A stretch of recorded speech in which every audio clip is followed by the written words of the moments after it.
नाज़रीन आदाब, न्यूज़ 18 उर्दू में आपका इस्तकबाल है। मैं हूं विशाल आजम। जम्मू कश्मीर की सियासत ने बुध की शाम एकदम से करवट बदल ली। हुकूमत बनाने के दावे के मिनटों बाद गवर्नर सत्यपाल मलिक ने असेंबली तहलील कर दी। इस बीच पीडीपी और एनसीपी की नजदीकियां देखने को मिली। जम्मू कश्मीर के गवर्नर सत्यपाल मलिक ने जब असेंबली तहलील करने का ऐलान किया तो कई सियासी पार्टियों ने नाराजगी का भी इजहार किया। महबूबा मुफ्ती ने कहा कि यह इकदाम जमहूरियत के शायान शान नहीं है। महबूबा ने कहा कि उन्होंने 26 साल के करियर में ऐसा कभी नहीं देखा। वही असेंबली तहलील के बाद उमर अब्दुल्ला ने कहा कि यह महज एक इत्तेफाक नहीं हो सकता। उन्होंने सीधे तौर पर कहा कि जो बातें कही जा रही हैं वो जम्मू कश्मीर की आवाम के लिए भी अच्छी नहीं है और जो इल्जाम लगाया जा रहा है खरीद फरोख्त का वो भी बेबुनियाद है। आपको बता दें कि गवर्नर सत्यपाल मलिक ने कहा है कि मुख्तलिफ नजरियात वाली सियासी जमातों का एक साथ आना गैर मुनाफा बख्श होता है। उनका मकसद किसी भी सूरत में इक़्तिदार में आना होता है, जिम्मेदार हुकूमत बनाने की नीयत नहीं होती है। गवर्नर के मुताबिक अगर खरीदो फरोख्त हो तो सियासी अमल में खराबी पैदा करती है। उन्होंने कहा कि दूसरी तरफ जम्मू कश्मीर में सिक्योरिटी के नाजुक सूरत हाल है। ऐसे में यह फैसला सिर्फ और सिर्फ जम्मू कश्मीर की आवाम के हक में है। वहीं जो दूसरी पार्टियां हैं, नेशनल कॉन्फ्रेंस और दूसरी जमातें, वो इस फैसले से खुश नहीं है। उमर अब्दुल्ला ने अब से कुछ देर पहले प्रेस कॉन्फ्रेंस की और उन्होंने सीधे तौर पर कहा है कि यह फैसला जमहूरियत के हक में भी बेहतर नहीं है और जिस तरह की बातें कही जा रही हैं वो बेबुनियाद है। खरीदो फरोख्त की अगर बातें हैं तो इसका कोई ऐसा सबूत नहीं है। ऐसी बातें नहीं सही है जो कही जा रही हैं। कि चुनाव हो, चुनी हुई सरकार आए। मैंने जो जम्मू कश्मीर की जनता के पक्ष में था वो काम किया है।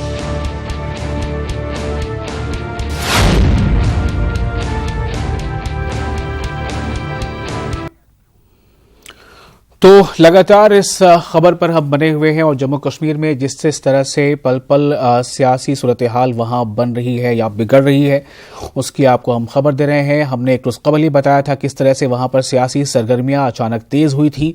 उसके बाद जो बदलाव आए वो हमने आपको बताया और अब सूरत हाल ये है कि मुख्तलिफ जमातें मीटिंग कर रही हैं और उसके बाद प्रेस से खिताब कर रही हैं, अपना रद्द-ए-अमल सामने ला रही है। इसी बीच गवर्नर ने भी प्रेस कॉन्फ्रेंस की, अपनी बातें रखी, हमने आपको सुनाया। इस वक्त सीधे तौर पर हम रुख करेंगे अपने नुमाइंदे मनोज कौल का जो इस वक्त हमारे साथ श्रीनगर से मौजूद हैं। मनोज, पल पल बदलते हालात और गुज़िश्ता अगर हम 24 घंटे या उससे भी कम 20 घंटे की बात करें तो कई तस्वीरें सामने बनती रहीं, बिगड़ती रहीं। अब जो सूरत हाल है और अब बात ये आ रही है कि ये इल्ज़ाम है। गवर्नर साहब ने प्रेस कॉन्फ्रेंस की, उन्होंने वजह बताई कि किन वजहों के बुनियाद पर उन्होंने ऐसा फैसला लिया। क्या आपको लग रहा है कि उनके इस फैसले से जो जमातें हैं, दीगर दूसरी जमातें, वो उस फैसले को मान रही हैं? मानना उनका मतलब उनके लिए मजबूरी, लेकिन ये जो इल्जामात कहे जा रहे हैं अभी जैसे उमर अब्दुल्ला कह रहे थे। देखिए विशाल, जैसा कि आपने कहा कि जिस तरह का जो फैसला आया गवर्नर की तरफ से, उन्होंने जब असेंबली को तहलील कर दिया तो उन्होंने उसके कई जो है रीज़न भी बताए। उसमें एक आध रीज़न ये भी था, एक रीज़न ये भी था कि हॉर्स ट्रेडिंग, उनको लगता था कि हॉर्स ट्रेडिंग होगी। लेकिन ये बात जो है कोई भी सियासी पार्टी नहीं मान रही, चाहे पीडीपी हो, कांग्रेस हो या फिर नेशनल कॉन्फ्रेंस हो।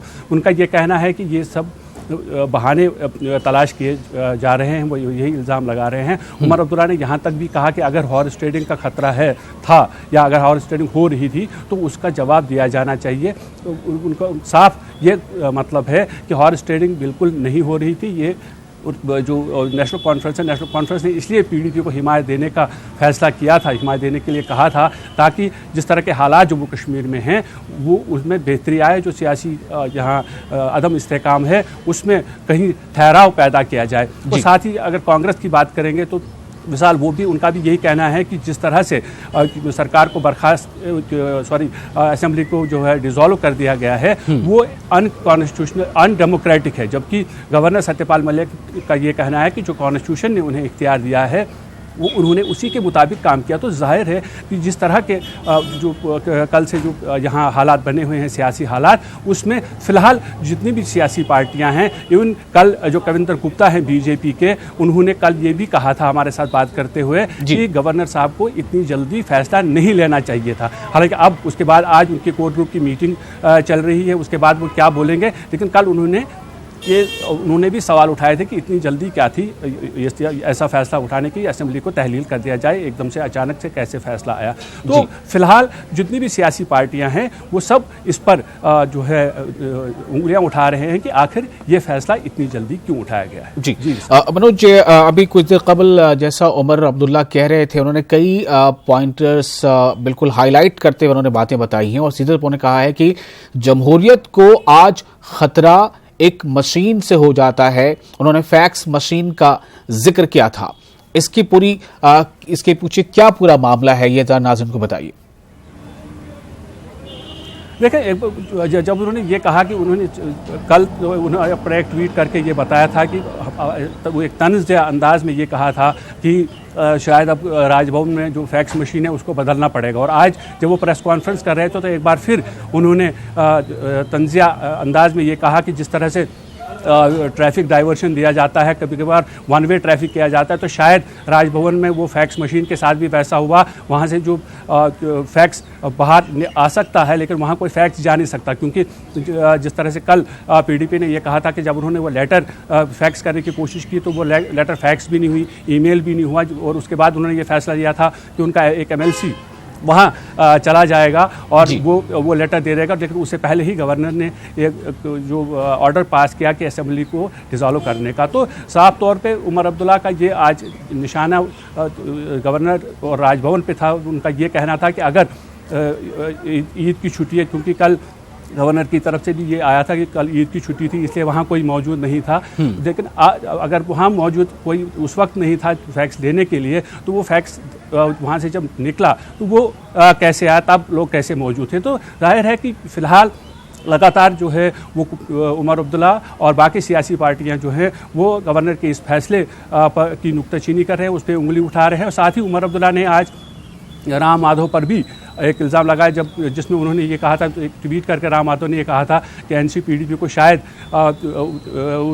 कंट्रोल लाइन के या सरहद के उस पार से कोई इंस्ट्रक्शंस मिली थी सरकार बनाने के लिए, अगर जिससे पहले वो एक साथ नहीं हुए तो उसके बाद वो एकदम से सरकार बनाने के लिए क्यों राज़ी हो गए थे, जबकि उन्होंने बल्दियाती चुनाव और पंचायत चुनाव का बाइकआउट किया था। तो आज इकट्ठे कैसे होगा, अब सरकार बनाने की क्या उनकी मजबूरी थी। तो उस पर भी उमर अब्दुल्ला ने ये कहा कि उन्हें जो राम माधव ने जो बयान दिया है वो उसको साबित करना चाहिए कि किस तरह की इंस्ट्रक्शंस थी, क्या हुआ था। और यहाँ तक भी उन्होंने कहा कि राम माधव अगर वे साबित नहीं कर सकते हैं तो उन्हें माफ़ी मांगनी चाहिए। तो फिलहाल जो है इल्ज़ामात और जवाबी इल्ज़ामात का जो सिलसिला विशाल जारी है। जी, अब एक ज़रा बात ये करते हैं कि एक तो जो मैंडेट था वो बहुत फ्रैक्चर्ड मैंडेट था। उस फ्रैक्चर्ड मैंडेट में ही एक कोalition बना, हुकूमत चली, फिर वो कोalition टूट गया, फिर से वहाँ पर गवर्नर रूल था। अब ये उसी मैंडेट से फिर से कोalition अगर बनता है तो इस बारे में जो माहिरीन है वो क्या कहते हैं कि क्या इस मैंडेट को सिर्फ ये कहकर कि हॉर्स ट्रेडिंग हो सकती थी, जब अगर कोई वाज़े प्रूफ उसका ना हो तो सिर्फ ये कहकर कि हॉर्स ट्रेडिंग हो सकती थी, इसलिए शायद ये बेहतर है कि असेंबली को तहलील कर दिया जाए। माहिरीन क्या कहते हैं इस बारे में? देखिए, माहिरीन का यही कहना है कि जिस तरह से जब ये सरकार गिरी थी तो उसके बाद से लगातार ये कोशिशें हो रही थी, जो हमने भी अपने ज़राए से मालूम किया और बज़ाहिर ऐसा लग भी रहा था कि बीजेपी ये कोशिश कर रही है जहाँ सरकार बनाने की। उसमें सबसे बड़ा इशारा उस वक्त मिला था जब पीडीपी के कुछ डिसिडेंट्स थे, जिसमें इमरान रज़ा अंसारी हैं, आबिद अंसारी हैं और कुछ एमएलएज ने जो है पीडीपी से नाराज़गी का इजहार किया था। और ऐसा लग रहा था कि शायद पीडीपी से कुछ लोग निकल लेंगे और उसके बाद भारतीय जनता पार्टी और जो बाकी के जो लोग हैं वो कुछ उनसे मिलके वो सरकार बनाने की कोशिश करेंगे। और ये कोशिशें जो हैं लगातार जारी रही। उसके बाद पिछले दिनों से काफ़ी ये अफवाहें भी गश्त कर रही थी कि जैसे ही जो यूएलबी के चुनाव ख़त्म हो जाएंगे और उसके बाद जो बीजेपी की फिर एक बार कोशिश होगी कि वो ये सरकार बनाए। इस मिसाल अब जैसा कि हमने नाज़रीन को कल ही बताया, कल से ही हम बता रहे हैं जब से ये खबरें आई हैं, तो ये एक बहुत बड़ी वजह रही है कि एनसी, पीडीपी और कांग्रेस जो है वो एक साथ आए थे। वो मैं कल भी ये कहा था कि ये सरकार बनाने के लिए कम बल्कि असेंबली को डिसॉल्व करने की ज़्यादा कोशिश थी। हालांकि नेशनल कॉन्फ्रेंस बार बार ये कहती रही थी कि असेंबली को डिसॉल्व किया जाना चाहिए और नए चुनाव जो हैं वो कराए जाने चाहिए। चलिए, अब अगर इंतखाब की बात हो रही है तो आपसे ये भी जानना चाहूंगा कि ये तो हमने सियासी जमातों और उनके लीडरों की बातें सुनी, जो हमने नाज़रीन को भी सुनाया। एक अवामी रद्द अमल किस तरह का देखा जा रहा है मनोज? मतलब जाहिर है कि इसका सीधा जुड़ाव जो है वो अवाम से है, जम्मू कश्मीर के अवाम से है। जम्मू कश्मीर की आवाम इस बारे में किस तरह की राय रख रही है? आपको क्या लगता है कि ये कदम जम्मू कश्मीर की आवाम के लिए बेहतर होगा कि फिर से एक बार उन्हें मौका मिलेगा कि वो फ्रैक्चर्ड मैंडेट ना आए, कोई ऐसा मैंडेट हो जिससे मुस्तहकम हुकूमत की तश्कील हो पाए? देखिए विशाल, जहाँ तक आवाम का ताल्लुक है वो फिलहाल लोग जो हैं जो वेट एंड वॉच पॉलिसी पे चल रहे हैं कि वो ये देख रहे हैं कि आगे किस तरह के हालात बनते जा रहे हैं, किस तरह के हालात आगे बनेंगे। क्योंकि जिस तरह से सरकार यहाँ बनी थी बीजेपी और पीडीपी के दरमियान, उसमें कश्मीर घाटी के अंदर देखेंगे तो एक बहुत बड़ा एक तबका था जो शायद उस सरकार से खुश नहीं था, उस कॉलिशन से खुश नहीं था। अब जबकि असेंबली को तहलील कर दिया गया है तो जाहिर तौर पर अब चुनाव होने वाले हैं और सियासी पार्टियां जल्द से जल्द चुनाव की भी मांग कर रही हैं। उमर अब्दुल्ला ने यह कहा कि जल्दी से चुनाव कराए जाएं, कम से कम जो पार्लियामेंट के जो चुनाव होंगे, लोकसभा के जो चुनाव होंगे, उसके साथ ही रियासी असेंबली के चुनाव भी होंगे। तो पूरे तनाजुर में अगर सारी सूरत हाल को देखा जाए तो ऐसा लगता है कि अब चुनाव ही वाहिद हल है और चुनाव से कुछ ऐसे नतीजे सामने आ जाएं ताकि लोग जो हैं वो उन लोगों को एक बार फिर चुन लें, ताकि ये जो रियासत के अंदर जिस तरह के हालात अभी सियासी हालात पैदा हुए हैं उनमें इस्तेहकाम पैदा हो और एक ऐसी सरकार बने जो लोगों के मसाइल को हल करे, जो लोगों की मसाइल को जानकर। मनोज, एक और छोटा सा सवाल और छोटा सा जवाब चाहूंगा कि मुस्तहकम हुकूमत और पायदार हुकूमत और जम्मू कश्मीर की आवाम के हक में बातें करते हुए अभी तीनों जमातें ये कह रही हैं कि हम ये चाहते थे कि हमें मौका मिले, ठीक है। लेकिन अब मेरा सवाल ये है मनोज कि अगर की बात ही नहीं है, अब तो इंतखाब में जाना है, क्या ऐसे कुछ हालात बन रहे हैं कि ये जमातें जो अभी एक साथ एक प्लेटफॉर्म पर आकर खड़ी थी, क्या ये प्री पोल अलायंस करेंगी या फिर ये है कि अब मौका है तो उसमें अपने आप को ही आजमाना है कि नहीं हमें ही सबसे बड़ा केक का हिस्सा मिले? देखिए विशाल, जहाँ तक प्री पोल अलायंस का सवाल है, मैंने कल ही बोला था कि नेशनल कॉन्फ्रेंस, पीडीपी और कांग्रेस इसलिए साथ हो गए थे ताकि कोई और सरकार ना बने। और कल से ही हमें ये इशारे मिलना शुरू हो गए हैं कि नेशनल कॉन्फ्रेंस, पीडीपी और कांग्रेस कोई प्री पोल अलायंस नहीं होगा।